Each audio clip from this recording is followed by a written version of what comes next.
Hi friends, ഇന്ന് നിങ്ങളെ പരിചയപ്പെടുന്ന JBU എന്ന് പറയുന്ന പുതിയൊരു സ്പീക്കറാണ്.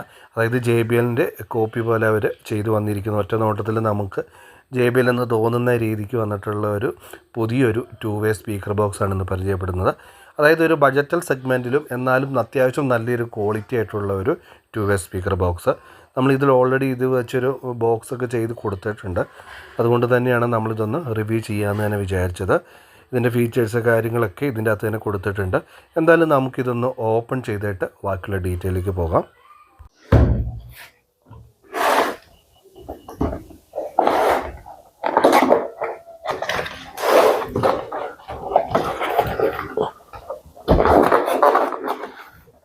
അതായത് ഈ ഒരു ബോക്സിൻ്റെ അകത്ത് ഒരു പെയർ എന്ന രീതിക്കാണ് നമുക്കിത് കിട്ടുന്നത്. ഓക്കെ, ഇതേപോലെ നല്ല പാക്കിങ്ങിലാണ് നമുക്കിത് കിട്ടുന്നത്. അതായത് ഒരു ബോക്സിൻ്റെ അകത്ത് നമുക്ക് 2 എണ്ണം വെച്ചാണ് അവരത് പാക്ക് ചെയ്തിട്ട് നമുക്ക് സാധനം വരുന്നത്. ഇതിൻ്റെ കൂടെ തന്നെ ഒറ്റ നോട്ടത്തിൽ JBL എന്ന് വായിക്കുന്ന പോലെ തന്നെ JBU എന്ന് പറയുന്ന ഒരു സ്റ്റിക്കർ കൊടുത്തിട്ടുണ്ട്. അതിൻ്റെ കൂടെ തന്നെ അവരുടെ ഒരു പ്രൊഡക്റ്റിൻ്റെ ബാക്കിയുള്ള ഡീറ്റെയിലൊക്കെയാണ് വന്നിരിക്കുന്നത്. പിന്നെ ഇതൊരു വാറണ്ടി കാർഡ്. എന്തായാലും നമുക്കിതിൻ്റെ അകത്ത് നിന്ന് തന്നെ എടുത്തിട്ട് ബാക്കിയുള്ള ഡീറ്റെയിൽ ആയിട്ട് തന്നെ നോക്കാം. കണ്ടില്ലേ, ഇതാണ് നമ്മുടെ പ്രൊഡക്റ്റ്. അത്യാവശ്യം നല്ല വെയിറ്റ് കാര്യങ്ങളൊക്കെ ഉണ്ട്. പിന്നെ ഇതിൻ്റെ കൂടെ തന്നെ ഒരു അത്യാവശ്യം നല്ല ക്വാളിറ്റി ആയിട്ടുള്ള ഒരു ഗ്രില്ലും കൂടെ അവർ കൊടുക്കുന്നുണ്ട്. അതായത് കാറിലൊക്കെ ഫിക്സ് ചെയ്യുന്ന സമയത്ത്, കാറിലോ അല്ലെങ്കിൽ ഒരു ബോക്സിലേക്കൊക്കെ ഫിക്സ് ചെയ്യുന്ന സമയത്ത് ഒരു സ്പീക്കറിന് ഡാമേജ് ഒന്നും പറ്റത്തില്ലാത്ത രീതിക്ക് തന്നെ അവരിതിൻ്റെ കൂടെ വെക്കാനുള്ള ഒരു ഗ്രില്ലും കൂടെ അവർ പ്രൊവൈഡ് ചെയ്യുന്നുണ്ട്.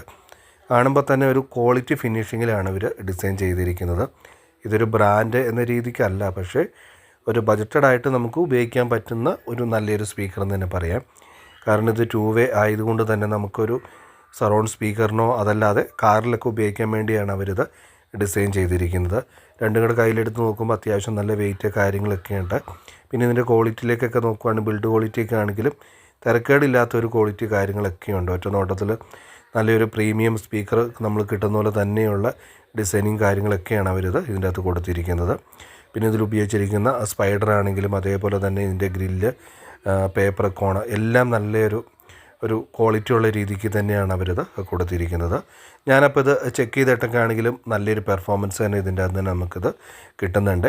പിന്നെ ഇതിൻ്റെ ബാക്ക് സൈഡിലേക്ക് നോക്കുവാണെങ്കിൽ ഇതിൽ ഹാൻഡ്ലിംഗ് കപ്പാസിറ്റി പീക്ക് പവർ എന്ന് പറയുന്നത് 450 വാട്ട്സ് ആണ്. അതേപോലെ തന്നെ ഇതിൻ്റെ റിയൽ വാട്ട്സ് എന്ന് പറയുന്നത് നമുക്കൊരു 50 തൊട്ട് 55 വാട്ട്സ് വരെ പക്കയായിട്ട് കിട്ടുന്ന രീതിയിലാണ് ഇവരിത് ഡിസൈൻ ചെയ്തിരിക്കുന്നത്. 4 ohmസിൽ നമുക്കൊരു 50 വാട്ട്സ് കിട്ടുന്ന രീതിയിലാണ് ഇതിൻ്റെ സ്പീക്കറിൻ്റെ ഡിസൈനിങ് എല്ലാം വന്നിരിക്കുന്നത്. അത്യാവശ്യം നല്ലൊരു പെർഫോമൻസ് കാര്യങ്ങളൊക്കെ ഇതിൻ്റെ അകത്ത് നമുക്ക് കിട്ടുന്നുണ്ട്. ഒരു ബോക്സിലൊക്കെ വെച്ച് നമുക്ക് ചെക്ക് ചെയ്യുമ്പോഴത്തേനും ബേസ് ആണെങ്കിലും ട്രെബിൾ ആണെങ്കിലും നല്ലൊരു ക്വാളിറ്റി ഔട്ട്പുട്ട് എന്ന് പറഞ്ഞാൽ ഇതിൻ്റെ അകത്ത് തന്നെ വരുന്നുണ്ട്.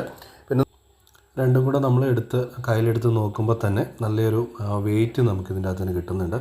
അത്യാവശ്യം നല്ല ക്വാളിറ്റി ആയിട്ടുള്ളൊരു മാഗ്നറ്റുമാണ് ഇതിലൂടെ കൊടുത്തിരിക്കുന്നത്. പിന്നെ ടൂട്ടറിലേക്ക് അവരൊരു കപ്പാസിറ്ററൊക്കെ ഇട്ടിട്ട് നല്ലൊരു ഫിൽറ്ററിങ് ഒക്കെ കിട്ടുന്നുണ്ട്. നമ്മൾ ഒരു ട്രബിളൊക്കെ ആണെങ്കിൽ നമ്മളൊരു ക്ലിയർ ആയിട്ടുള്ളൊരു ട്രബിൾ തന്നെയാണ് നമുക്ക് ഇതിൻ്റെ അകത്ത് തന്നെ കിട്ടുന്നത്. എന്തായാലും കുറഞ്ഞ പൈസയ്ക്ക് മേടിക്കാൻ പറ്റുന്ന ഏറ്റവും ബെസ്റ്റ് തന്നെയാണ്. സാധാരണ ഇതേപോലെയുള്ള ഗ്രില്ലൊക്കെ നമുക്ക് പലപ്പോഴും ലോക്കലാണ് കാണാറ്. ഇത് നല്ലൊരു കട്ടിയായിട്ടുള്ള നല്ല ക്വാളിറ്റി പ്രീമിയം ആയിട്ട് വരുന്ന ഒരു ഗ്രില്ല് തന്നെയാണ് ഇതിൻ്റെ കൂടെ വന്നിരിക്കുന്നത്. എന്തായാലും ആവശ്യക്കാർക്ക് നമ്മുടെ വെബ്സൈറ്റ് ത്രൂ അല്ലെങ്കിൽ വാട്സപ്പിൽ മെസ്സേജ് ഇട്ടോ മേടിക്കാവുന്നതുള്ളൂ. ഇതിൻ്റെ ബോക്സിലേക്ക് നോക്കുകയാണെങ്കിൽ ഇതിൻ്റെ ഫുൾ ഡീറ്റെയിൽ ബോക്സിനകത്ത് കറക്റ്റായിട്ട് തന്നെ എഴുതിയിട്ടുണ്ട്. അതായത് ഇതിൻ്റെ ഡയമെൻഷനും അതുപോലെ തന്നെ ഇതിൽ എത്ര ഓംസിലാണ് വർക്ക് ചെയ്യുന്ന ബാക്കിയുള്ള കാര്യങ്ങളൊക്കെ. ഇതിൻ്റെ സൈസ് എന്ന് പറയുന്നത് 6 ഇഞ്ചാണ്. അതുപോലെ തന്നെ ടൂട്ടറിൻ്റെ സൈസ് പറയുന്നത് 2 ഇഞ്ചാണ്. എന്തായാലും നമുക്ക് കുറഞ്ഞ പൈസയ്ക്ക് മേടിക്കാൻ പറ്റുന്ന ഏറ്റവും യൂസ്ഫുൾ ആയിട്ടുള്ള ഒരു പ്രൊഡക്റ്റ് തന്നെ പറയാം. അപ്പോൾ ഇതിൻ്റെ പ്രൈസ് ബാക്കിയുള്ള ഡീറ്റെയിലൊക്കെ ഞാൻ വീഡിയോയിൽ കൊടുക്കുന്നുണ്ട്, നിങ്ങൾക്ക് ചെക്ക് ചെയ്യുക. അതേപോലെ തന്നെ ഇത് സംബന്ധമായിട്ട് എന്തെങ്കിലും ഡൗട്ടോ കാര്യങ്ങളൊക്കെ ഉണ്ടെങ്കിൽ കമൻറ്റ് ചെയ്യാൻ മറക്കരുത്. നമ്മുടെ ചാനൽ നിങ്ങൾ ആദ്യമായിട്ട് കാണുന്നെങ്കിൽ സബ്സ്ക്രൈബ് ചെയ്യാനും ഷെയർ ചെയ്യാനും മറക്കരുത്. പുതിയൊരു നല്ലൊരു വീഡിയോയുമായി കാണാം. It's me Sandeep.